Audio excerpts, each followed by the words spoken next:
नमस्कार, आप देख रहे हैं एनएमएफ न्यूज में आपके साथ शबनम। क्या मुख्यमंत्री देवेंद्र फडणवीस दिल्ली में बड़ी जिम्मेदारी संभालने वाले हैं? क्या महाराष्ट्र के मुख्यमंत्री देवेंद्र फडणवीस बीजेपी के राष्ट्रीय अध्यक्ष बनने वाले हैं? क्या वो महाराष्ट्र के मुख्यमंत्री पद से इस्तीफा देने वाले हैं? तमाम तरीके की चर्चाएं काफी दिन से बहुत तेजी से उड़ रही हैं, लेकिन इन चर्चाओं के बीच अब खुद मुख्यमंत्री देवेंद्र फडणवीस ने एक चौंकाने वाला बयान दे दिया है। दरअसल मुख्यमंत्री देवेंद्र फडणवीस एक न्यूज चैनल एबीपी के कार्यक्रम में शामिल होते हैं। इस दौरान इन चर्चाओं को लेकर उनसे सवाल किया जाता है। मुख्यमंत्री देवेंद्र फडणवीस से पूछा जाता है सीधा सीधा कि क्या आप आने वाले वक्त में दिल्ली में कोई बड़ी जिम्मेदारी संभालने वाले हैं, क्योंकि आप आरएसएस से भी हैं, प्रधानमंत्री मोदी के करीबी भी हैं।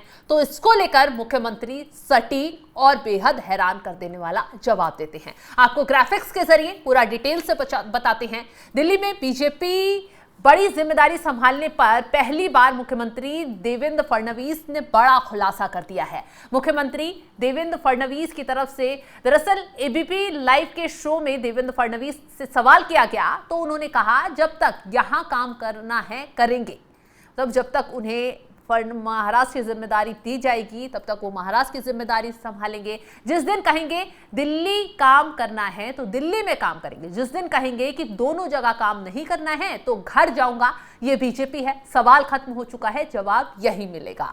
तो मुख्यमंत्री की तरफ से साफ साफ कह दिया गया कि आलाकमान तय करेगा। जो लोग पीएम से जुड़े हैं और जानते हैं प्रधानमंत्री मोदी के लिए फेवरेट और नॉन फेवरेट कुछ नहीं होता है। हम गलती करते हैं तो डांट भी खाते हैं और डांट भी मिलती है। मुख्यमंत्री ने कहा कि शिवसेना में टूट पर भी उन्होंने जवाब दिया, मैंने कोई पार्टी नहीं तोड़ी है, परिस्थितियों ने तोड़ी है, उनके आपसी संबंधों के कारण पार्टी टूटी है। क्योंकि उद्धव ठाकरे जो आरोप लगाते हैं उसका जवाब भी सटीक तरीके से मुख्यमंत्री देवेंद्र फडणवीस ने दे दिया। अब आपको बता दें कि तेजी से ये चर्चाएं सियासी गलियारों में फैल रही हैं। मुख्यमंत्री देवेंद्र फडणवीस बीजेपी के राष्ट्रीय अध्यक्ष बनने वाले हैं। जेपी नड्डा के बाद कमान उनके हाथों में जाएगी। तो मुख्यमंत्री देवेंद्र फडणवीस ने साफ साफ और सटीक तरीके से ये साफ कर दिया है दर्शकों को कि जिस दिन आला कमान की तरफ से ये कहा जाएगा कि दिल्ली में काम कर रहा है तो वो दिल्ली में आ जाएगा। यानी कि ये नहीं कहा कि वो बीजेपी के राष्ट्रीय अध्यक्ष बनना चाहते हैं, बनेंगे या नहीं बनेंगे, लेकिन उनकी तरफ से ये साइन जरूर दे दिया गया कि आला कमान की तरफ से अगर मैसेज आता है कि आपको दिल्ली में काम करना है तो जाहिर सी बात है वो दिल्ली में ही काम करेंगे। और जिस दिन ये कह दिया जाता है कि दोनों जगह नहीं करना है तो वो दोनों जगह काम नहीं करेंगे, घर चले जाएंगे। क्योंकि उनका सीधा सीधा कहना है, क्योंकि मुख्यमंत्री से इस शो में साफ साफ पूछा गया था कि आप प्रधानमंत्री मोदी के करीबी हैं, संघ के बहुत करीब जुड़े हुए हैं, तो आपका अगला बड़ा प्रमोशन कब होगा?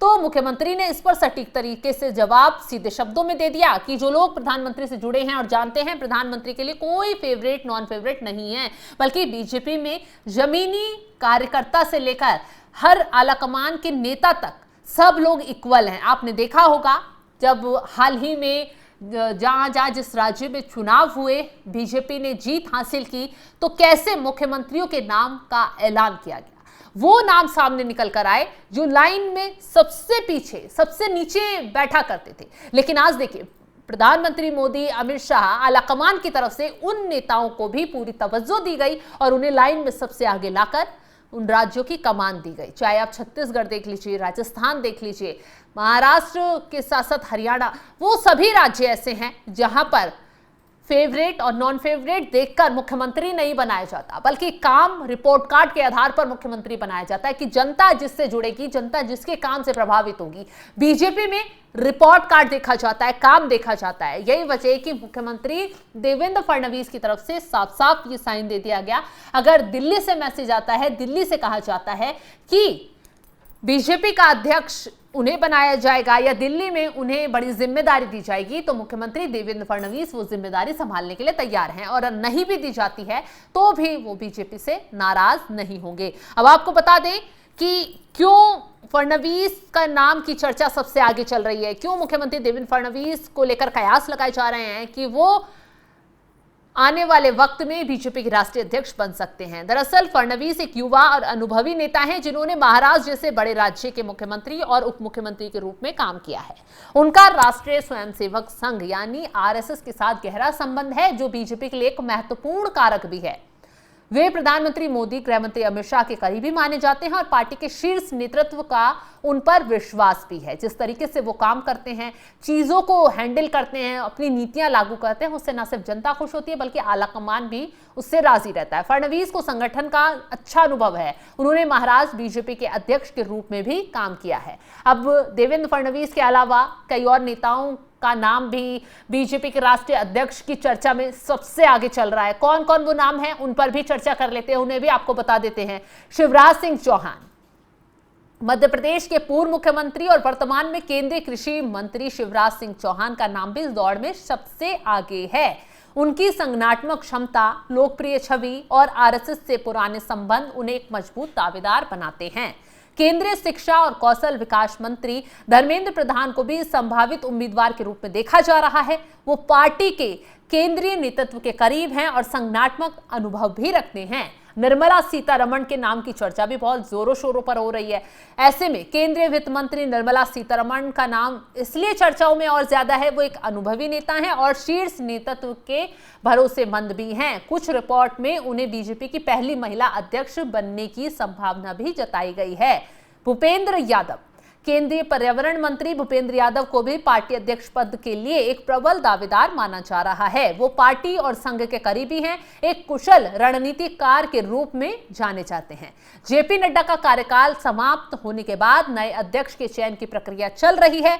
पार्टी के संविधान के मुताबिक राष्ट्रीय अध्यक्ष का चुनाव 19 राज्यों में संगठनात्मक चुनाव के बाद होता है। पार्टी के भीतर और बाहर ये माना जाता है कि नया अध्यक्ष एक चेहरा ऐसा होगा जो संगठनात्मक चुनौतियों को संभाल सके और आगामी चुनावों के लिए पार्टी को मजबूत कर सके। हालांकि अंतिम निर्णय प्रधानमंत्री नरेंद्र मोदी, पार्टी के संसदीय बोर्ड द्वारा लिया जाएगा।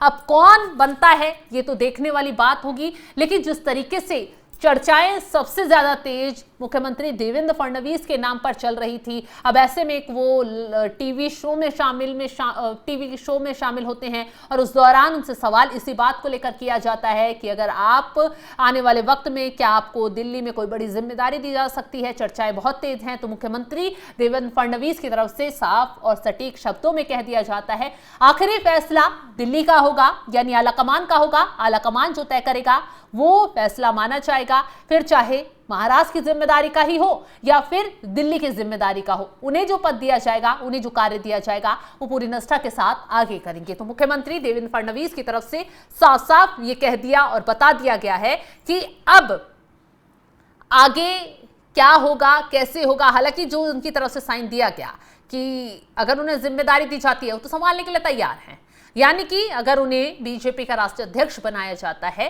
तो देवेंद्र फडणवीस मुख्यमंत्री की कुर्सी छोड़ दिल्ली आ सकते हैं और महाराष्ट्र में हो सकता है कोई बड़ा बदलाव हो जाए। हालांकि अभी नामों पर संभावित ये नाम है, चर्चाएं इन पर तेज हैं।